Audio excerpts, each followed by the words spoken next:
Good afternoon from the UK and welcome to our special webinar with an end-of-year roundup on the state of aviation.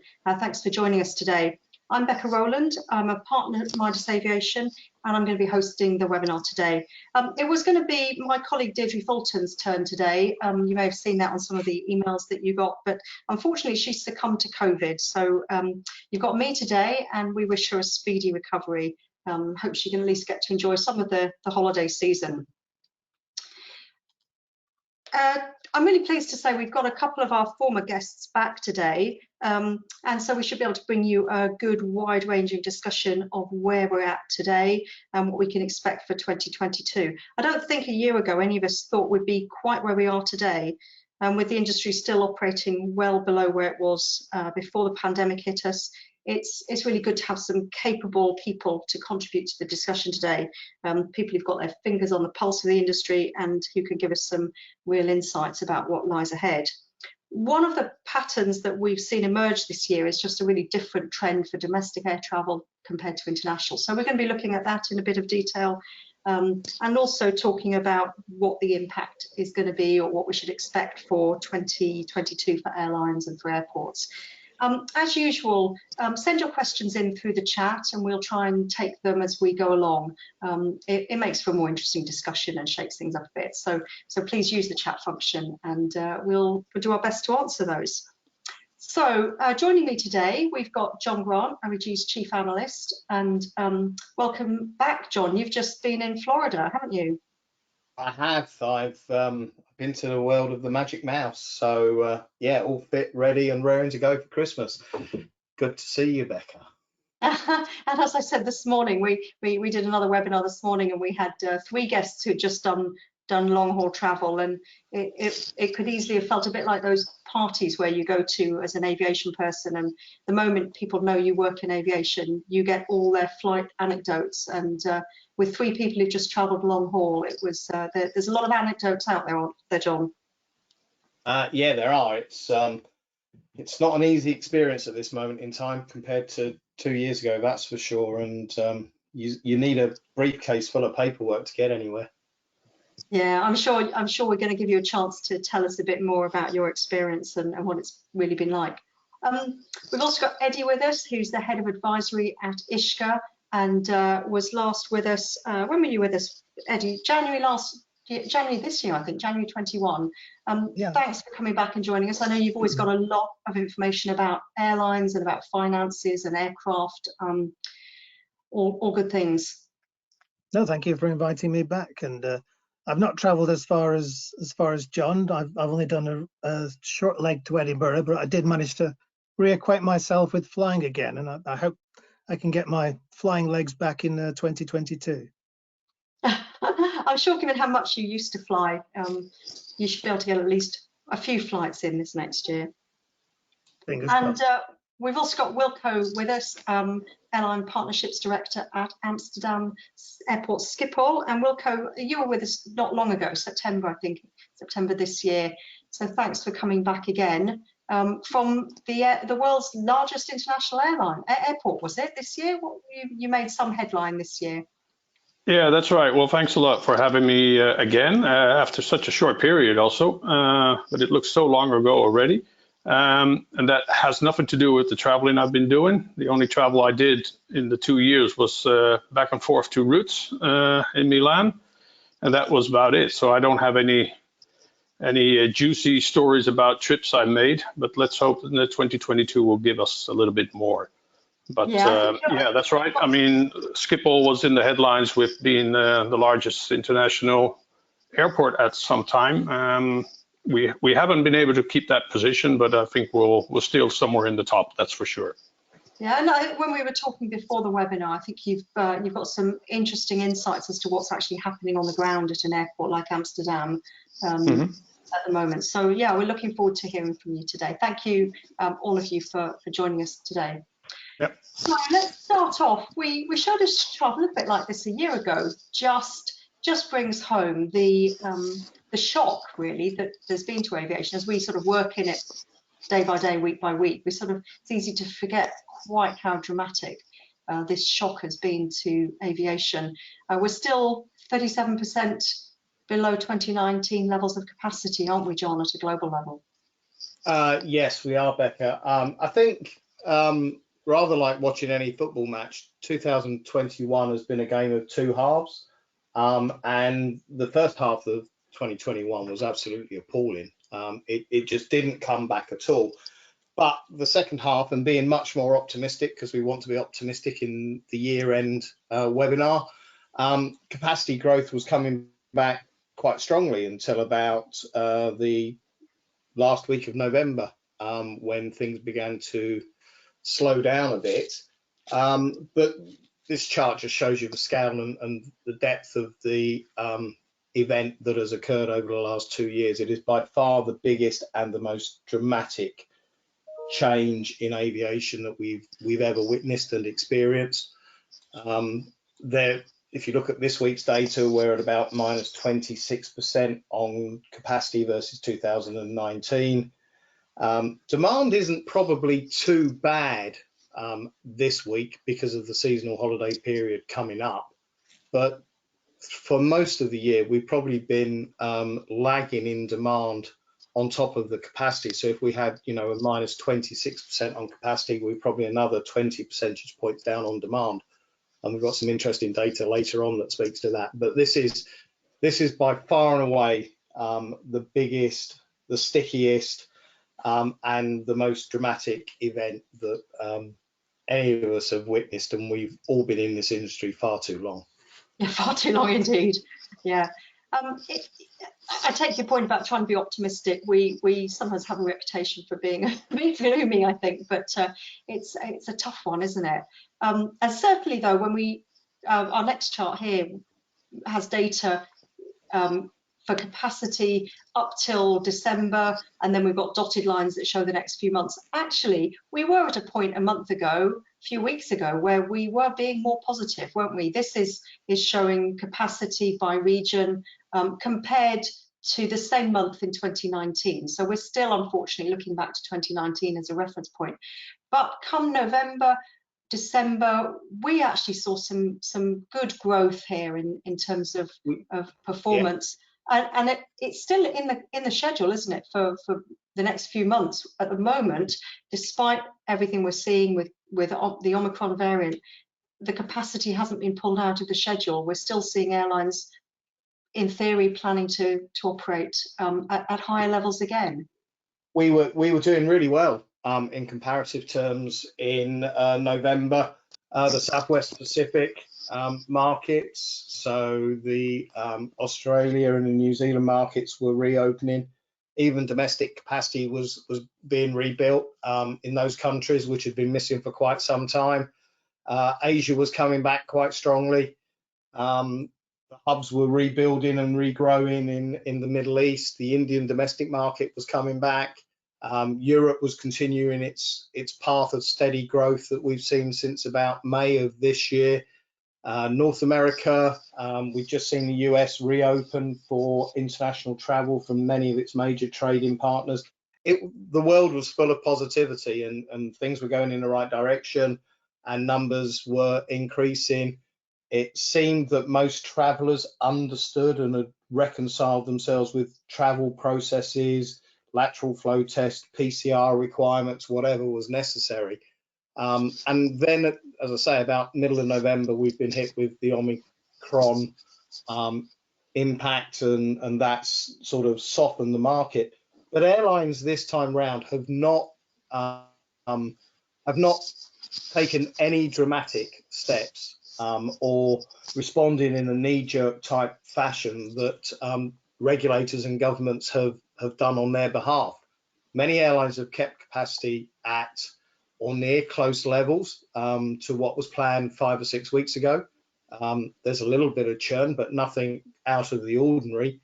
And as you look into next year, I think what we're seeing there is really a reflection that airlines have not looked yet at the first quarter of next year. You know, if this variant passes through really quickly, and as I described it this morning, rather like a bad curry on a Friday evening, you know, if it does pass through quickly, then I think the industry will be well set for the last 3 quarters of 2022, but it's the unknown at the moment. Wilco, how's it looking specifically at Amsterdam? Have you seen much capacity being cut?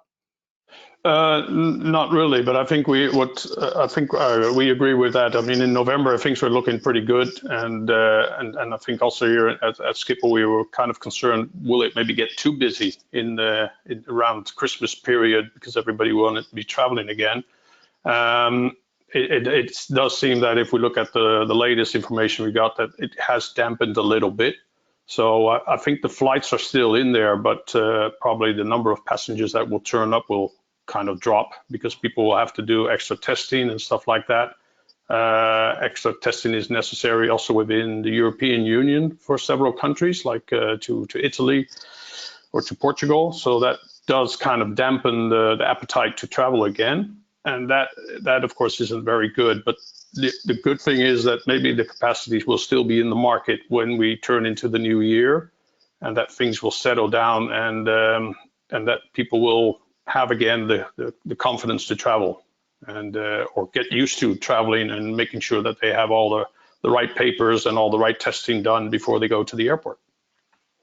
You were saying earlier today, Wilco, that in some ways Europe's been a good example of coming together to have a coordinated set of rules, and so the European market's been able to operate as a domestic market effectively, and yet we're just beginning to see some nations within Europe put in place their own rules. Do you think that's just a blip, or are they going to step back from that and Europe will assert itself as a sort of single geographic travel area, or is it just an unknown at the moment? Well, let's hope so. I think in the beginning, of course, with the new variants, Omicron coming up, governments think they needed to take some measures to make sure that they don't that the contaminations don't get higher than they already are. So that I think that it's just coming up with one rule just to make sure that they did do their best to keep it out of their country. But I think that will settle down, and I think the example would be like it was during the summer season, when within the European Union it was pretty easy to travel again as long as you've been vaccinated or had the right papers and had it all on your smartphone to show it, and we did see that travel within Europe was doing pretty good at that time. Yeah. Eddy, were you about to come in at that point? Yeah, I was just going to say, I guess it's worth remembering that, there's a strong correlation between GDP and air travel, and the GDP, global GDP, it's good. It's been ahead of 2019 in a number of places, and the propensity to travel is there. We just have this artificial restriction in terms of travel restrictions that are holding back the passenger recovery. So I guess that's probably one of the reasons why the airlines hesitate to sort of take capacity out, because when those travel restrictions ease, they want to be ready for it. And we have seen airlines, to Eddy's point, and particularly UK-based airlines, who certainly in the first half of this year took capacity out and made it very clear that they were not going to bring it back until July, or in some cases August, and missed the market. And shareholders remember points like that. You may call it being pragmatic from the airline's perspective. They understand what their business is, but you may also as a shareholder see that as not a great piece of management because you've missed the opportunity. So I think all of those factors are driving this desire to hold on to the capacity and keep it there. Okay, well, thanks very much. Let's look at the next slide.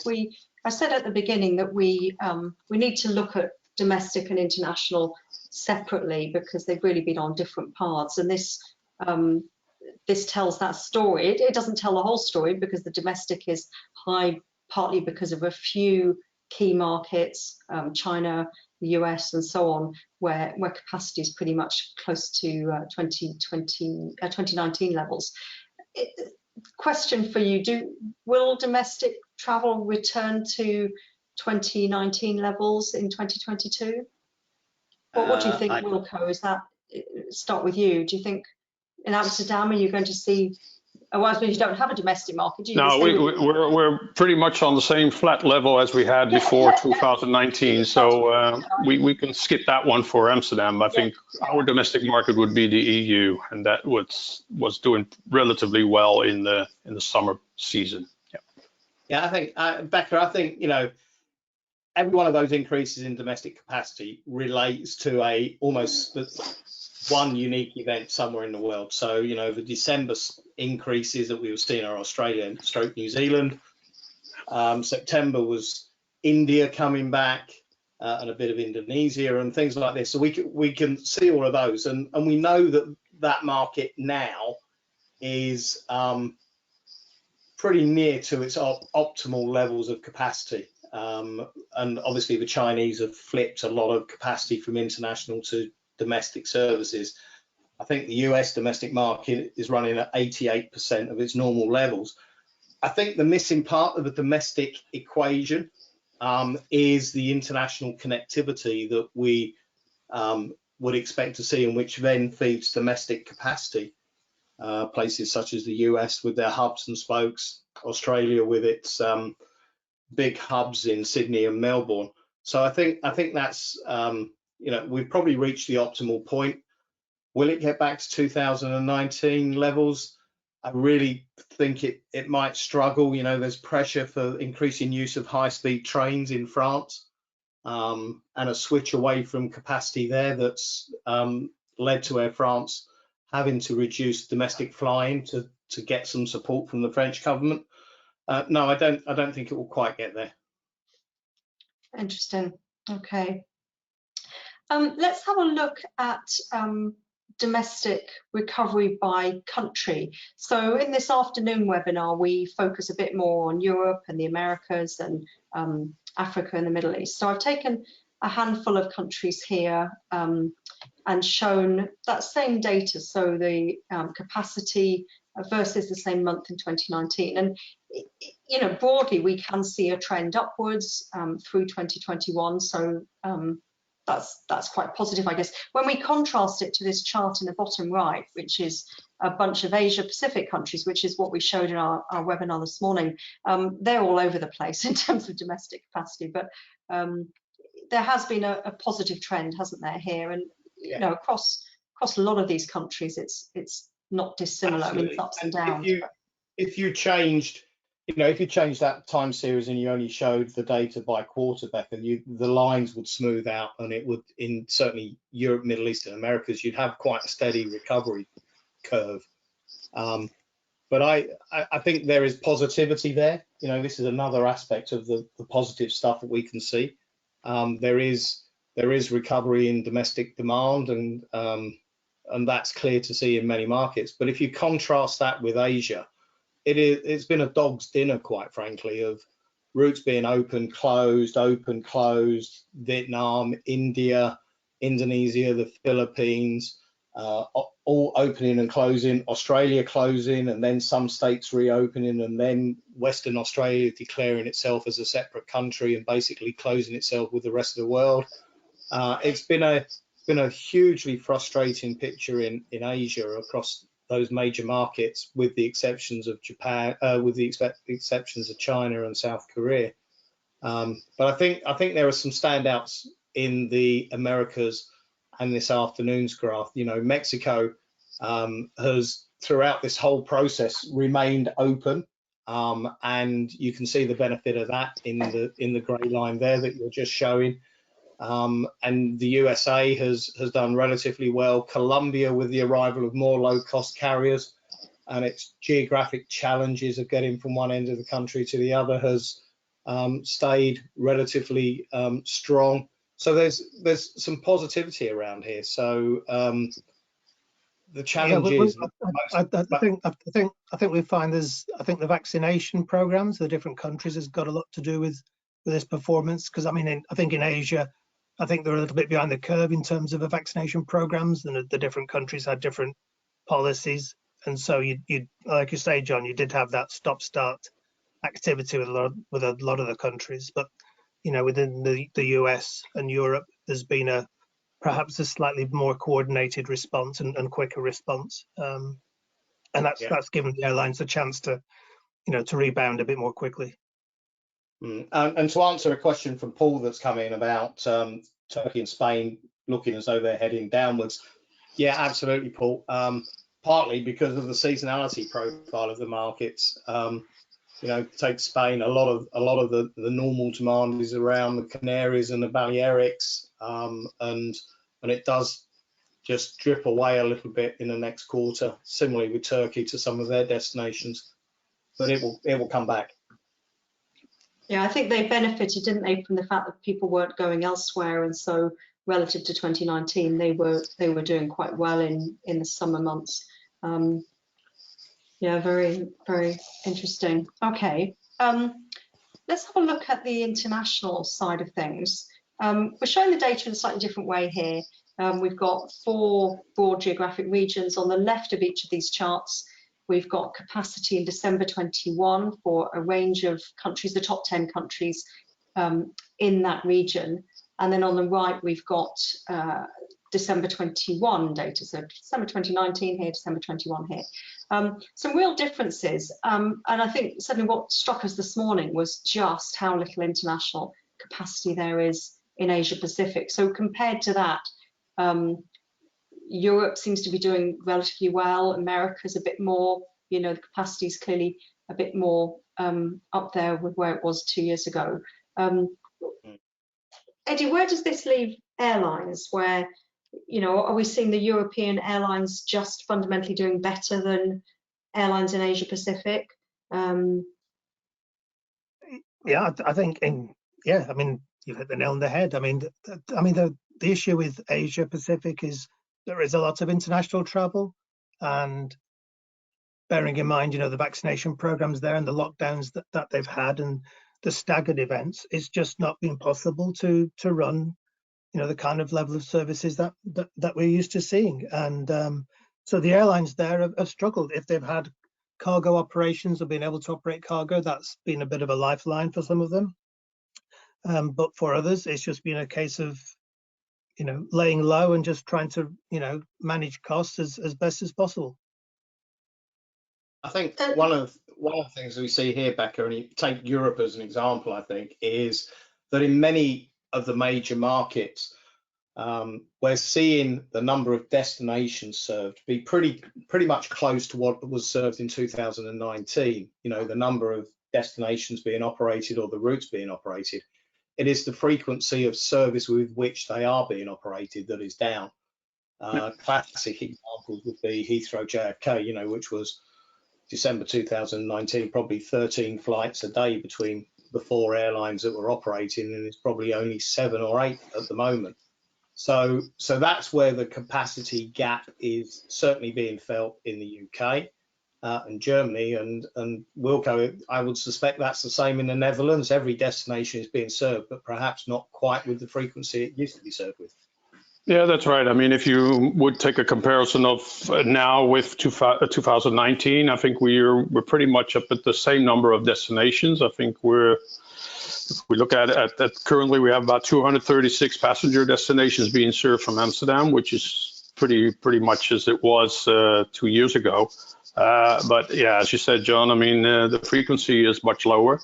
And some flights are only maybe 2 or 3 times a week. Like KLM restarted this month with Las Vegas and Miami with 3 flights a week, which was before that would be a daily operation.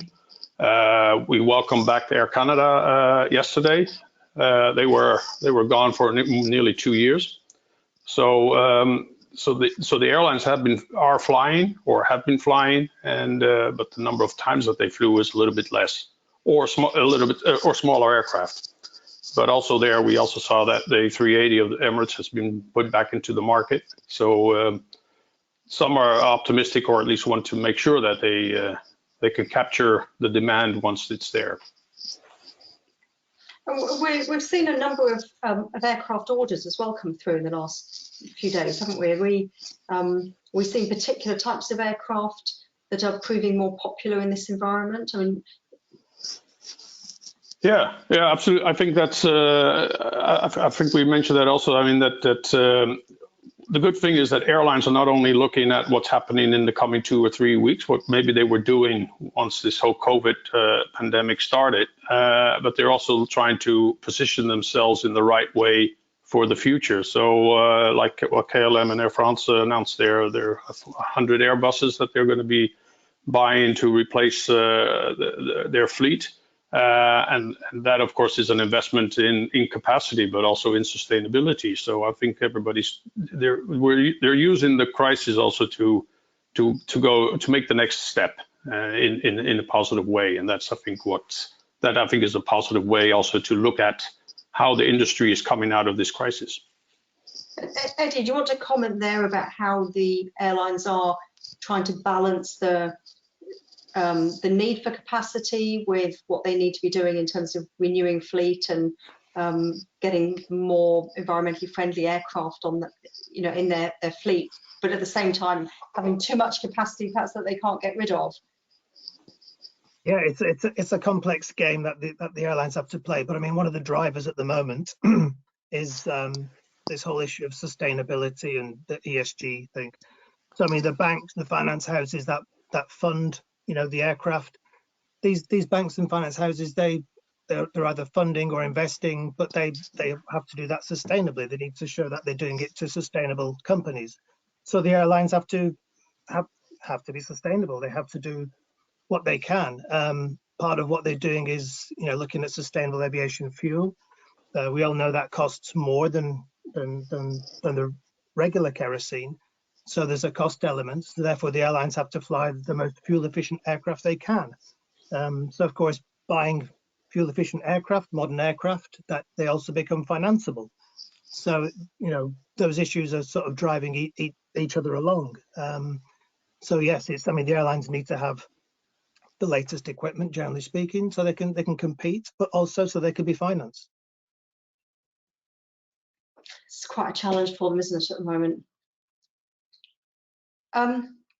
Okay, let's move on and look at the next slide. We always get questions about why we show capacity so much, and isn't traffic and load factors more valuable, I guess, as information.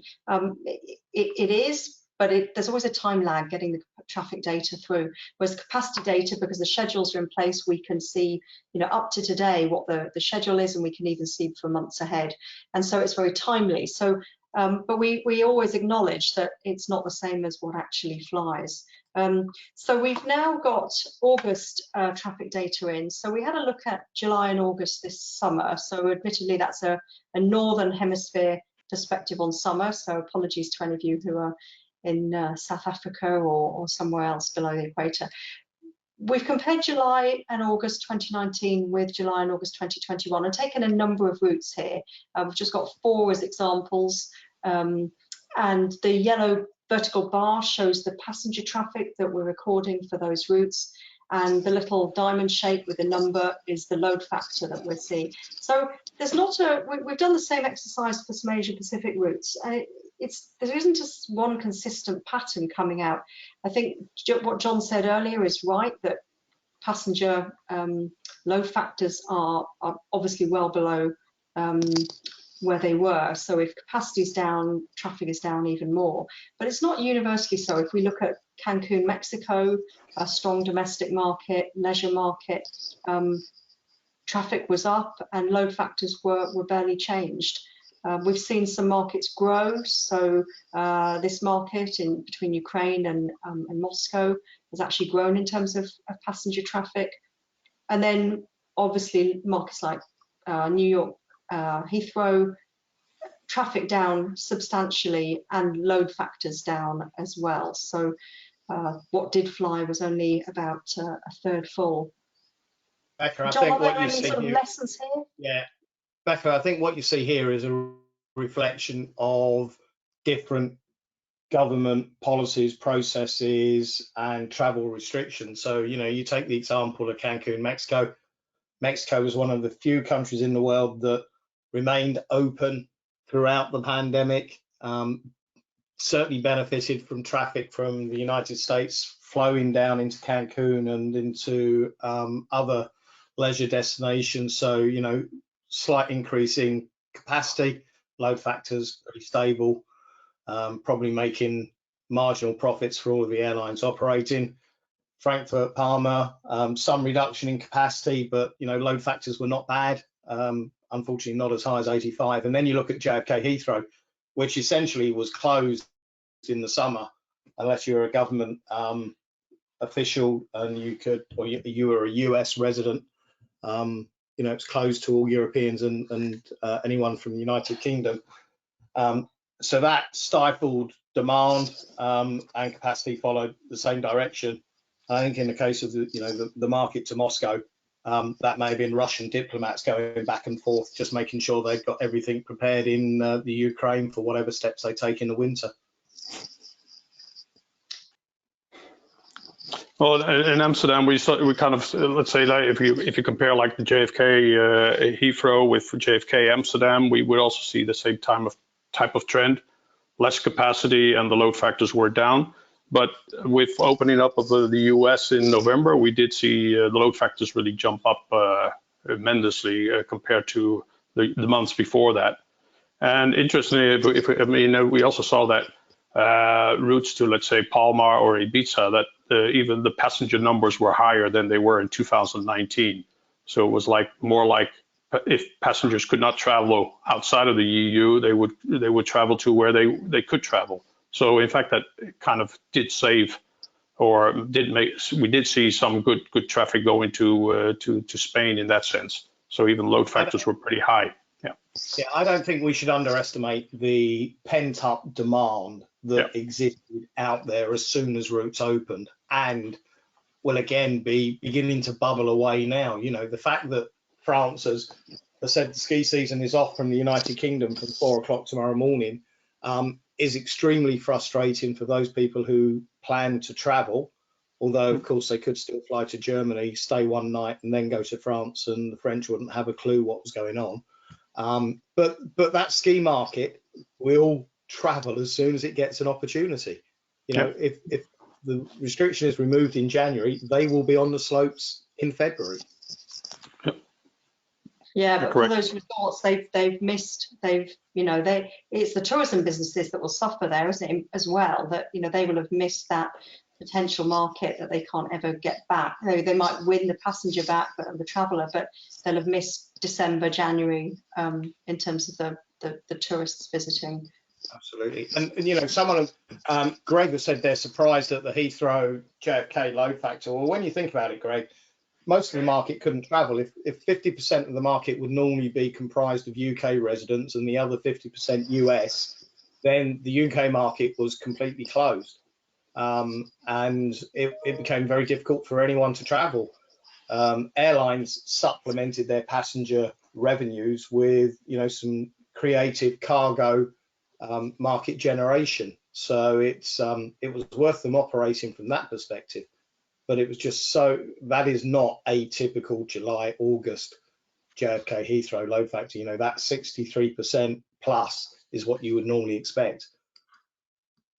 It is difficult, isn't it? You have to look at a lot of this data to really sort of understand the trends, because, as you say, John, we have to overlay what all the travel restrictions were in place at the time. But it really does seem that where markets are open, there is a willingness to travel. Where people can, like on this Ukraine-Russia route here, which we chose it because it's currently, for this period, it was ranked #1.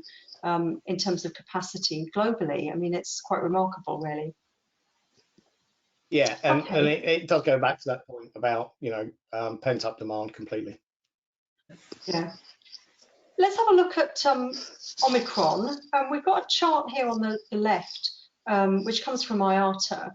They've been using this scale created by Oxford University that sort of measures, puts a value to the level of travel restrictions and closures.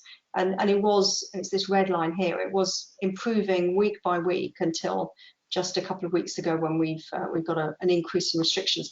It bears no relationship to the COVID cases, this blue line that goes up and down and up and down. So, you know, it does show we were making progress in terms of travel restrictions, and perhaps goes partway to explain the chart on the right, which is showing how capacity has changed. This is capacity for the month of December, with different snapshots. So the scale here starts at 300 million, so it's not at zero.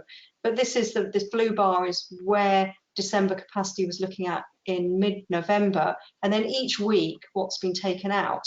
In truth, these are 1%, less than 1% each week, which is not unreasonable in normal circumstances, is it, John? So it's this just goes to show we've seen very little knee-jerk reaction from the airlines, despite this rise in travel restrictions. Yeah, and I think it also shows, Becca, that, you know, the imposition of travel restrictions, processes, protocols, testing has had little or no impact in preventing cases around the world. You know, COVID and all of its variants has no respect for borders and quarantine requirements. And airlines recognise that. The general public recognise that. Our elected representatives fail to recognise that for some reason, which is bizarre. Maybe it's because they're still partying from all of their Christmas events in 2020 in the United Kingdom, for instance. But it's just deeply frustrating for the whole tourism travel community that, you know, they do not understand the linkages that are in place. And the impacts of decisions they're taking have no impact on COVID cases. Okay, we've got a couple of slides coming up now, which are kindly provided by Eddy and his team at Ishka, looking at the level of state aid we've seen for airlines till now. And this really shows that the amount of aid going to airlines, it's obviously been a really difficult time for them, as we've seen in the data, but the amount of aid is leveling off now, isn't it? We're not likely to see a lot more, are we, Eddy? Yeah, well, I mean, we started counting the state aid back in March 2020 when this all kicked off, and so far we've accounted for just over $200 billion worth of state aid provided to airlines over that time. Yes, there was a lot in the early days, obviously when there was a more severe lockdown and almost all the aircraft were parked at one stage, and that's eased off. I think a lot of the easing off has been partly because, you know, everyone thought this would be over by now, or at least, you know, more manageable, and the fact that it's continuing is probably causing a bit of concern with some of the governments, wondering whether they need to actually keep supporting the airlines in that sense. I mean, and the support has come in a variety of ways. I mean, that we've divided up into, I mean, debt. You know, the airlines have borrowed money, which they have to pay back, unfortunately. They've had grants from the governments in various forms. The governments, for state-owned carriers, the governments have poured in more equity into the airlines.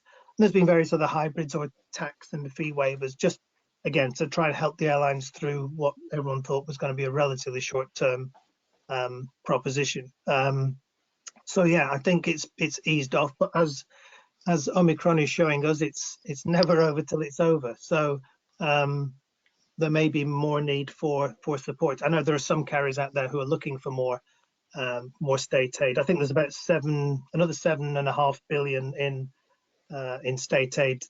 There are tentative measures in place in the works. And there's, I mean, about 87 countries, I think, at the last count, have been providing, support packages. 230 airlines have benefited, but that probably means there's a few hundred others that haven't. And the question there is, how disadvantaged have they been relative to the guys who've had some help? And of course, some of the airlines have been paying it back. I think in the US, a lot of the airlines have started to pay back some of that CARES Act money.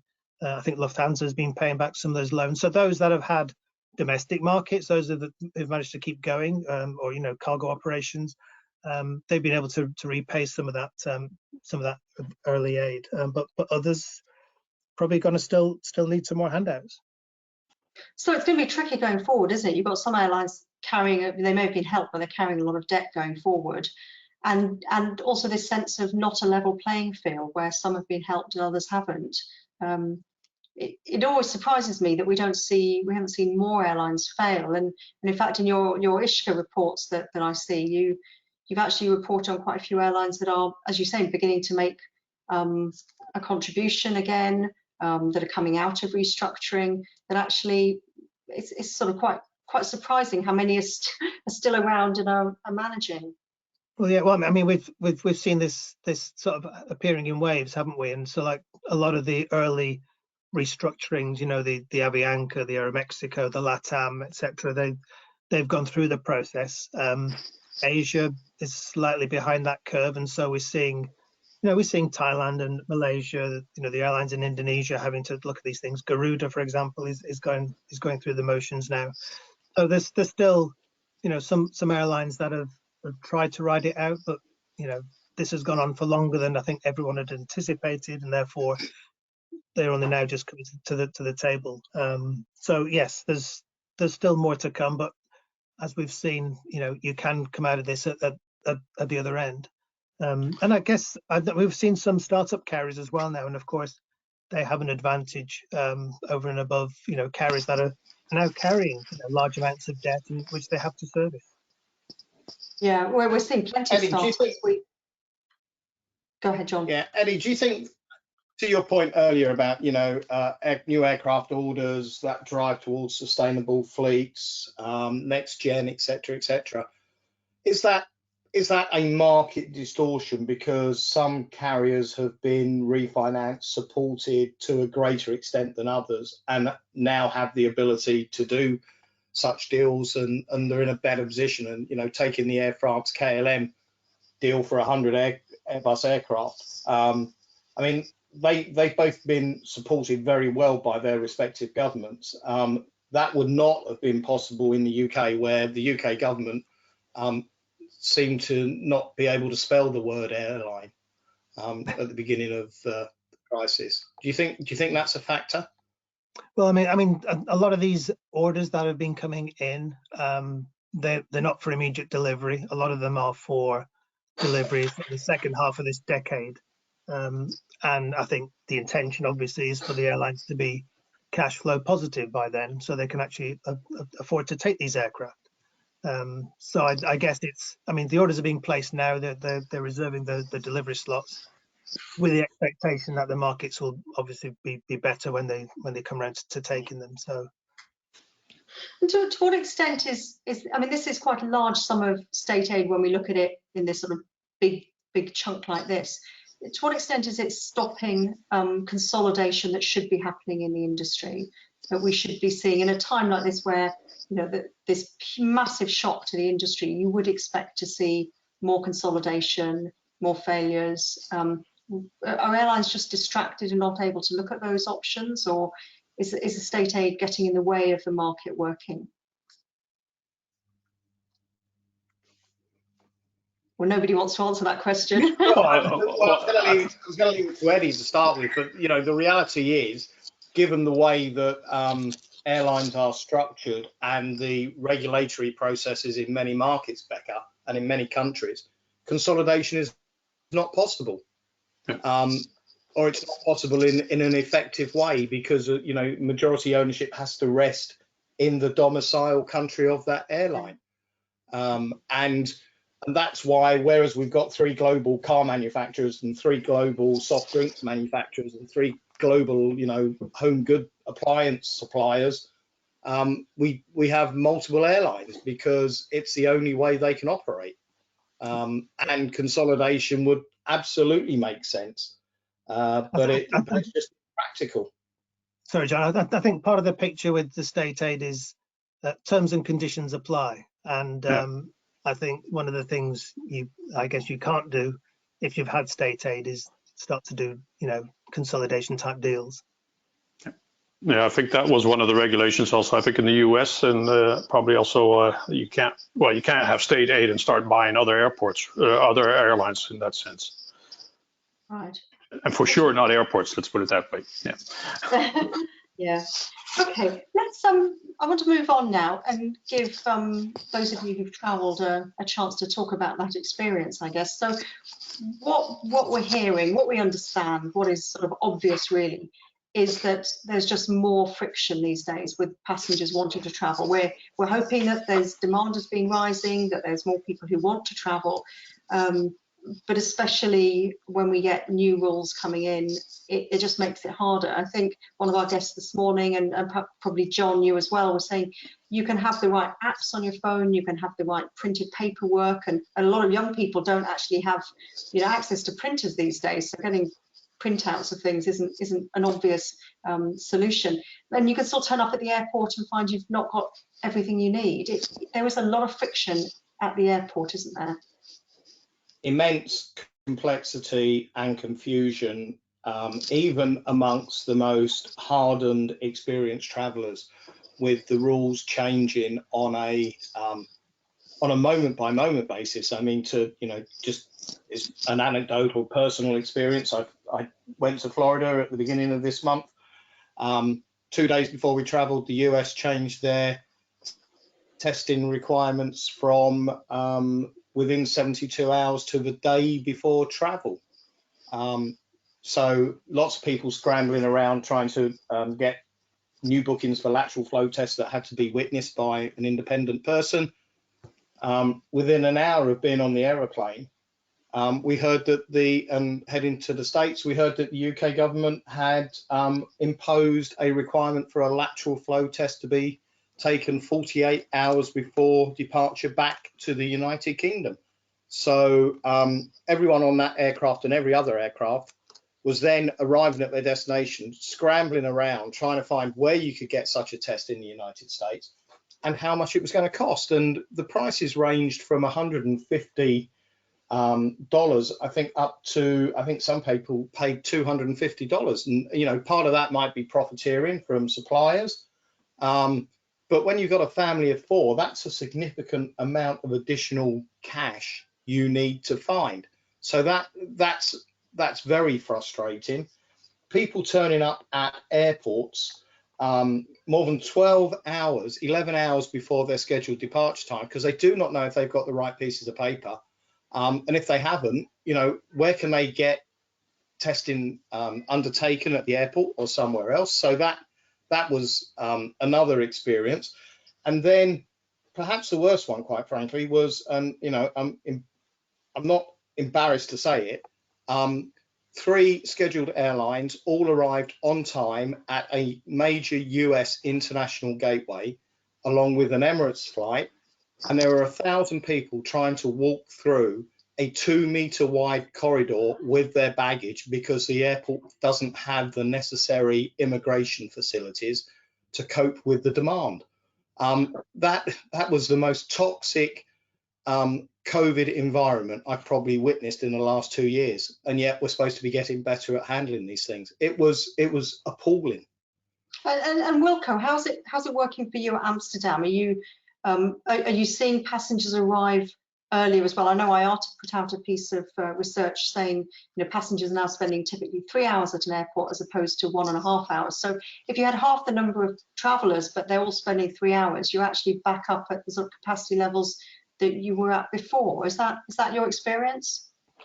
Yeah, kind of. I mean, I think the airlines also advised the passengers to arrive earlier at the airport than they did before, because I mean, documents have to be checked, and so, in some cases, passengers still even have to be tested. So that, of course, makes sure that at the check-in it can be pretty busy. And in the summer period, we also had, let's say, a lack of staff to be able to cope with that. Of course, passenger numbers are lower, but as you said, if they're staying at the airport longer, that means you still have more passengers in the terminal. And what we also saw is that due to less flights, that we did see that the peak hours in Amsterdam were about as busy as they were in 2019. But then the other hours, there were no peaks anymore. So it all gathered all together. So that was a pretty stressful moment in the summer. But we were able to handle that with a lot of work. I mean, trying to also make sure that social distancing was being held, that people had their their face mask on and things like that. So we tried to do a lot to take away the stress at the airport, and we also checked with passengers how they were perceiving the whole atmosphere. And it's interesting because half of the passengers kind of say, "Wow, great, we can travel again," and they take this the extra stress that's there, they just take it with them because they're happy to be traveling again. And others are more cautious and try to avoid crowds, etc. And that is possible at an airport as long as. But I mean, you still got to go for security or check in, and that is, I think, where everybody gets together, and that can be stressful, I think, as John mentioned. Becca, Wilco, I think we've got to have every possible sympathy with an airline passenger services agent on check-in at this moment in time, because if the electronic systems can't keep up with the pace of change and the changes in rules and regulations, what chance does the human brain have of keeping up with all of these things and being on top of it? It's impossible. And taking your frustration out on a check-in agent, really put yourself on the other side of that desk. They must be being hit with daily updates. This today, that changes tomorrow. Where have you come from? Have you been in transit? All of these things make it so difficult, and it goes back to a lack of coordinated response by governments, by ICAO, by the World Health Organization, or by any globally represented agency that should be assisting us all at this moment in time.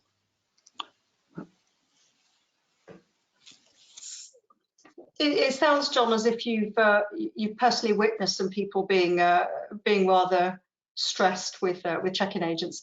I wanted to ask as well that this business of all the tests and the increasing effective cost of travel, what impact is that going to have going forward on demand? I started in the industry decades ago, and we used to have a sort of rough formula for how cost related to travel volumes and the sort of price elasticity of demand. If we're effectively raising the cost by requiring all these tests and so on, are we going to see a reduction in demand because of that? It's enough, isn't it, to make a difference? I don't think it's going to result in a reduction in demand, Becca. I think it's going to impact airline revenues and airline yields.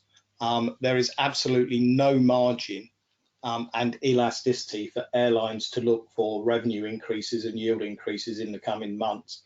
This time last year we were talking about it's a great time to grab an airfare because airlines will be looking to reignite their businesses, stimulate demand, etc., etc. And that is still the case now, but that's against a backdrop where suddenly people are having to pay £250 per person for a round trip to comply with all the necessary travel requirements to some parts of the world. And there will be people out there who say, well, that's the cost of travel, and if you can afford that, then you're very privileged. And you're absolutely right. But if you're a student who's wants to go and see your family, or you're a family and you want to take your grandchildren somewhere, is it right that we're still imposing these charges? None of these tests stop COVID from entering a country.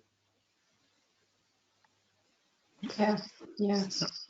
Okay, that's it's but you also hear that some airlines are seeing that there is more demand for premium, so that they're upgrading themselves from economy to premium just to maybe have a little bit more space on board.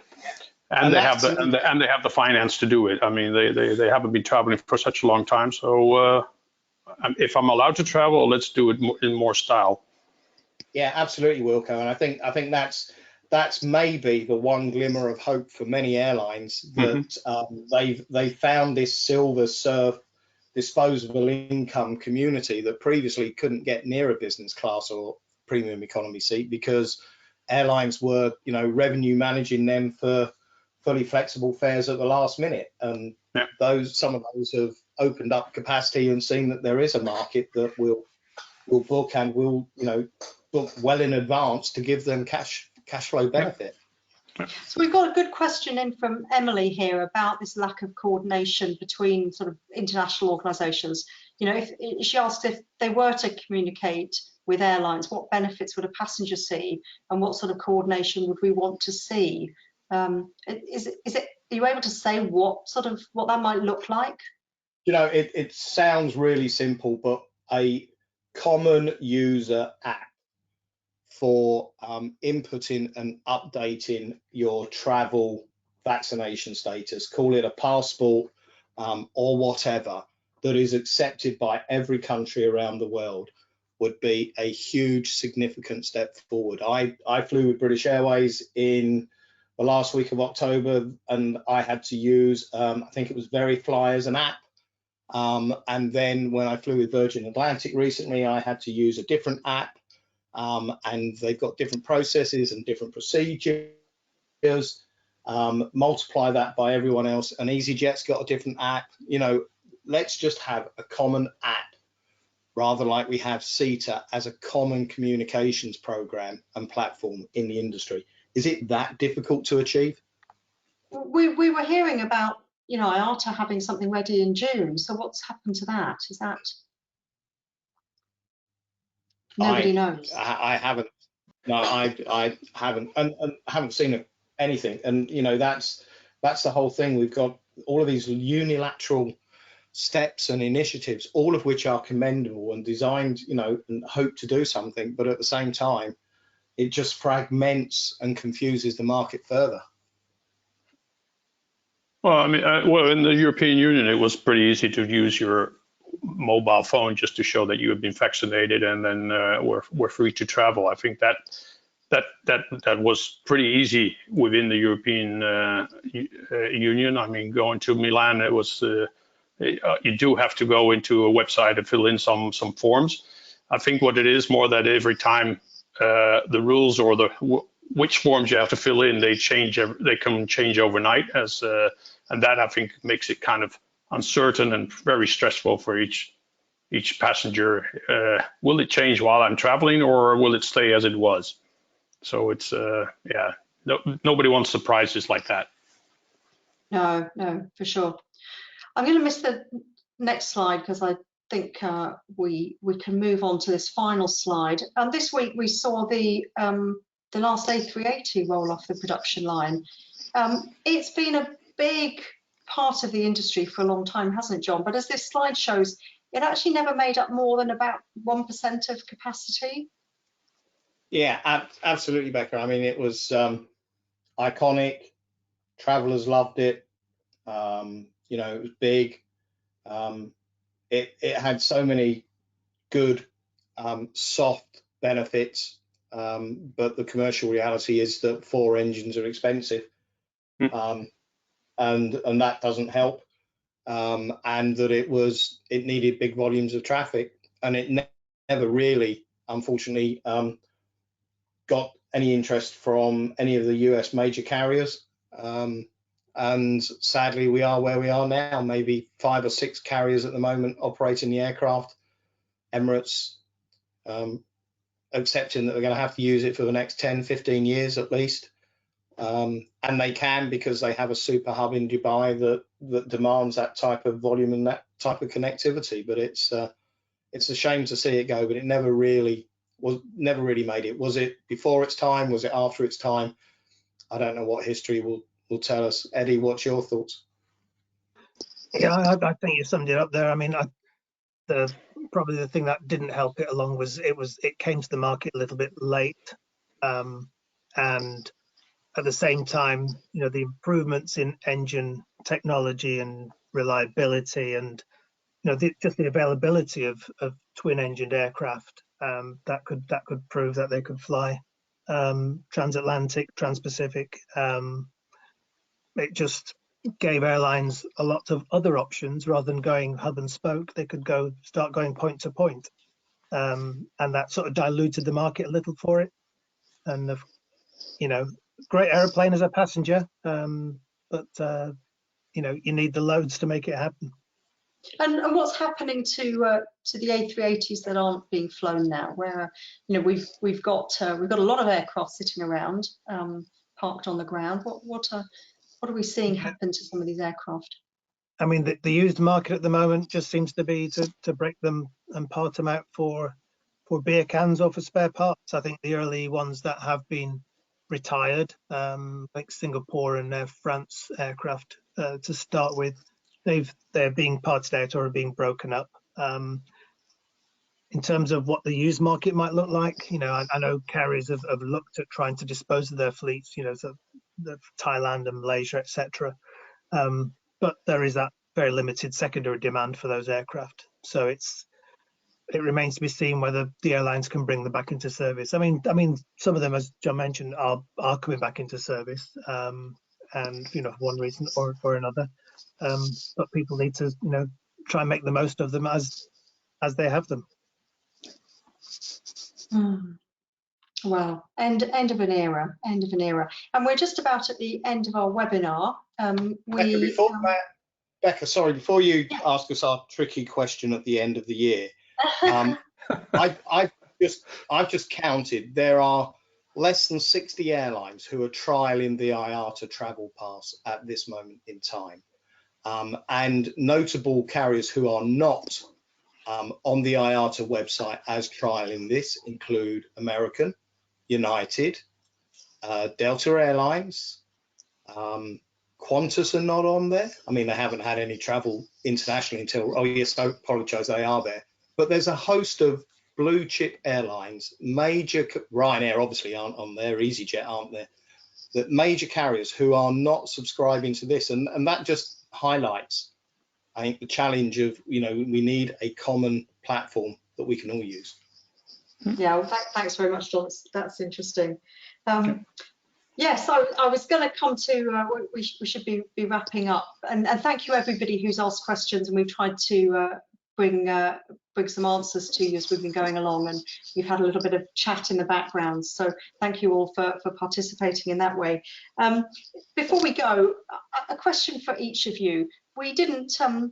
We aren't now where we thought we'd be a year ago. This year's been a bit of a surprise. So if we were to have a surprise for next year, whether positive or negative, what surprise should we be looking out for that? So we're pre-warned, really. Yeah, that's for sure. Yeah, I think last year around this time I was thinking, well, once the new year starts, so we would only be going up, but then we went down. I really do hope that we are now going a little bit down, so that we can't go deeper anymore, and that in January, February will be for sure better than it was this year, and that we can pick up from there on. So I think if we can get back to the pace that we had in this summer, at least in Amsterdam, I think we can say we'll be having a pretty good year. But it's gonna. We don't want any more surprises. Let's put it that way. So you don't, you just want some upward movement and no surprises. Eddy, what about you? Is there anything? Are there any surprises you think that we should be thinking about or looking out for? What would be a good surprise or a bad surprise? Well, I think if we had a joined up response on a governmental level, whether it's through the apps or just through coordinated ability to allow travel, that would be a surprise. It would be a nice surprise if that happened, you know, less shooting from the hip. And I guess the other nice surprise, it would be good to see. I mean, again, the global picture, I think the airlines can be cash flow positive next year. There might be bumps along the way, still some more restructurings, but I think collectively we can actually achieve that, or the airlines can achieve that. Could have a great summer. That'll be a surprise, but we could have one. Well, let's hope so. Let's hope in a year's time we're reporting that. John, last thought from you? What? Yeah, this might surprise people that I'm going to make this surprise thought, but you know, if we get past Omicron really quickly, then actually I think people might be surprised at how strong a recovery we see in 2022. The summer season for major tour operators like TUI in 22 is already ahead of where it was in 2019. We know that there's lots of people who are, you know, have that pent up demand and revenge spend. So I think if we can get past the first quarter, and it is not as damaging as some people would make you believe it is going to be, then the prognosis for the rest of the year could be quite good actually, and we could be, you know, in a much better position this time next year than we probably feel we will be at 16:05 on Friday the 17th of December 2021. 22. Yeah. I like your positive ending of the year, John. Let's keep it that way. Wilco, you'll be surprised by that. I know. I'm flabbergasted. Well, thank you, each of you, very much for adding your insights and contributions today. Thanks, Eddy. Thanks, Wilco. Thanks, John. We will be back in January, 20th of January 22, with another webinar and some more updates. In the meantime, have a very good festive season and stay well and free of COVID. Thanks again, everybody. Thanks for joining us. Pleasure. Thanks everyone. Bye-bye. Everybody. Pleasure. Bye. Thank you. Bye.